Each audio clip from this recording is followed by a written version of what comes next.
Protocol పాటించలేదని ప్రజాప్రతినిధుల మధ్య తలెత్తిన పరస్పర వివాదం తీవ్ర ఉద్రిక్తతకు దారితీసింది.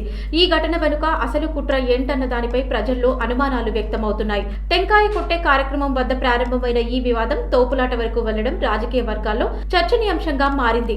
ఈ సంఘటనకు కారణాలేంటి, ఎందుకు ఒక్కసారిగా పరిస్థితి చేయి దాటింది అన్న ప్రశ్నలు తలెత్తుతున్నాయి. అలంపూర్ కాంగ్రెస్ మాజీ ఎమ్మెల్యే ఏఐసీసీ కార్యదర్శి సంపత్ కుమార్ ఈ విషయంలో మౌనం వహించడంపై కూడా అనేక అనుమానాలు వ్యక్తమవుతున్నాయి.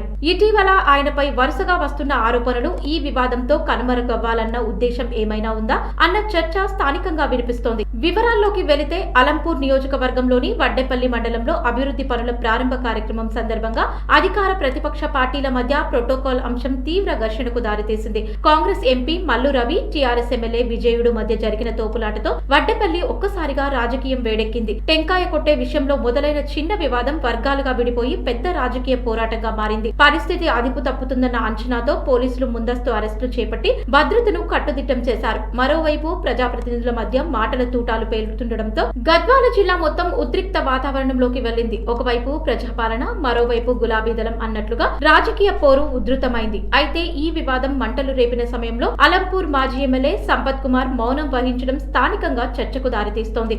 ఇటీవల వసూల్ రాజా అంటూ వరుసగా వస్తున్న కథనాలు సోషల్ మీడియాలో విస్తృతంగా ప్రచారం అవుతున్న ఆరోపణలను మురిపించేందుకే ఈ వివాదాన్ని ఉద్దేశపూర్వకంగా సృష్టించారా అన్న అనుమానాలు కూడా వ్యక్తమవుతున్నాయి.